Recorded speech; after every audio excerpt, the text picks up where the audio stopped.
Venezuela berdiri di atas hampir 300 miliar barrel minyak, sekitar 17% dari total cadangan dunia. Tapi, ada satu masalah besar. Sebagian besar minyak ini sangat kental, sangat berat. Bahkan pada suhu ruangan, minyak ini hampir tidak bisa mengalir sama sekali.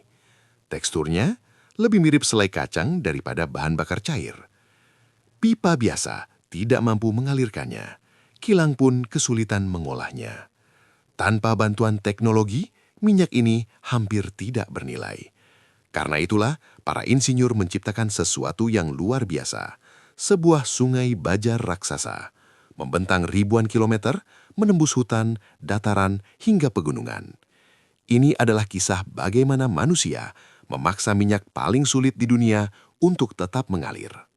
Memindahkan jutaan barel minyak kental adalah mimpi buruk logistik. Tidak mungkin diangkut dengan truk atau kereta. Jumlahnya terlalu besar dan alirannya terlalu lambat. Agar bisa menjual minyaknya, Venezuela butuh cara permanen untuk menghubungkan ladang minyak di pedalaman ke pelabuhan di pantai. Satu-satunya solusi, pipa raksasa.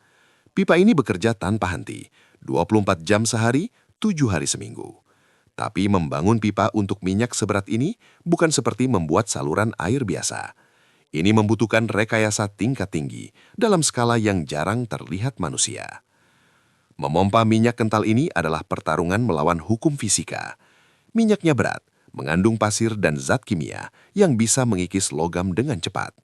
Solusinya, pipa dibuat dengan diameter sangat besar, hingga 1,8 meter. Dindingnya setebal 25 mm agar mampu menahan tekanan ekstrim. Pipa ini harus bertahan dari panas, dingin, dan gesekan konstan dari minyak berat di dalamnya. Setiap kilometer dari sungai baja ini harus dirancang untuk bertahan puluhan tahun, tanpa bocor atau rusak. Karena teksturnya seperti selai kacang, minyak ini seringkali tidak bisa bergerak sendiri. Maka para insinyur menggunakan trik cerdas, dilusi. Di samping pipa utama, dibangun pipa kedua yang lebih kecil. Pipa ini membawa cairan yang lebih ringan, seperti bensin atau minyak ringan, dari pantai kembali ke ladang minyak. Cairan ini dicampur dengan minyak berat, membuatnya lebih encer dan mudah mengalir. Tanpa cairan bantuan ini, sungai baja akan tersumbat dan berhenti total. Proyek ini dimulai dari pabrik. Plat baja raksasa dipotong presisi, lalu dirol menjadi lingkaran sempurna. Setiap bagian dilas dengan mesin khusus untuk memastikan sambungan benar-benar kuat. Setelah itu, pipa diperiksa, tidak boleh ada retakan sekecil apapun.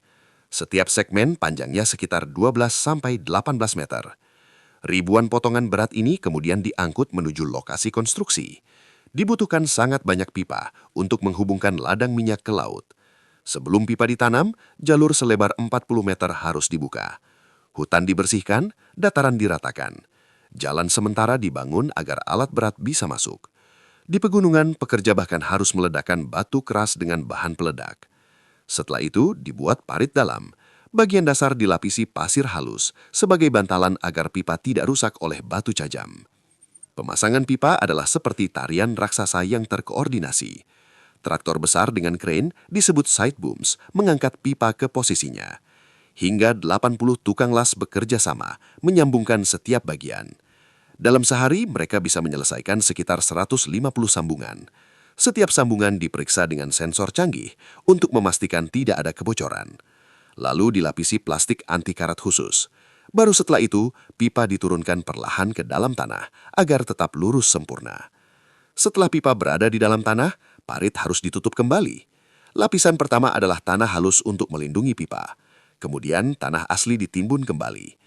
Alat berat memadatkan tanah agar pipa tidak bergerak saat hujan atau pergeseran tanah. Begitu terkubur, pipa terlindungi dari cuaca dan kerusakan, dan siap beroperasi hingga 50 tahun ke depan. Meskipun di bawah tanah, pipa ini selalu diawasi. Ribuan sensor memantau tekanan dan suhu minyak. Data dikirim ke ruang kontrol secara real-time. Jika tekanan turun sedikit saja, alarm langsung berbunyi. Insinyur bisa segera mendeteksi kebocoran dan mematikan sistem sebelum terjadi kerusakan besar. Sistem digital ini menjaga minyak tetap aman dan lingkungan tetap terlindungi. Namun, sungai baja ini bukan hanya soal teknologi, ini juga soal politik global. Meskipun menjadi produsen minyak besar, Amerika Serikat masih bergantung pada impor. Mengapa? Karena kilang di Gulf Coast dirancang khusus untuk mengolah minyak berat seperti dari Venezuela. Minyak ringan Amerika justru sering diekspor, sementara kilang mereka menunggu minyak berat dari luar. Ketidaksesuaian ini membuat Venezuela berada di pusat tarik-menarik kekuatan dunia. Sanksi internasional dan kebijakan global mengubah pipa ini bukan sekedar jalur energi, tetapi alat tekanan geopolitik. Hari ini, Sungai Baja itu bekerja dengan diam. Di bawah tanah, minyak kental terus mengalir menuju pantai. Setibanya di pelabuhan, minyak dimuat ke kapal tanker raksasa dan dikirim ke seluruh dunia. Inilah tulang belakang ekonomi Venezuela. Tanpa sistem ini, cadangan minyak terbesar di dunia akan tetap terkubur dan tidak berguna. Teknologi ini kini menjadi contoh global. Pelajaran dari Venezuela digunakan di Kanada dan Timur Tengah. Karena menemukan sumber daya saja tidak cukup, kamu harus bisa menggerakkannya. Proyek ini membuktikan manusia bisa menggunakan teknologi untuk menaklukkan batasan alam. Skala proyek ini sulit dibayangkan, ribuan kilometer pipa, jutaan ton baja. Ini bukti bahwa dengan rekayasa dan kerja keras, hampir semua masalah bisa dipecahkan. Dengan menghubungkan ladang minyak terpencil ke pasar global, proyek ini mengubah peta ekonomi Amerika Selatan. Sungai Baja Venezuela menunjukkan satu hal, seberat apapun minyaknya, sejauh apapun jaraknya, teknologi akan selalu menemukan cara untuk membuatnya mengalir.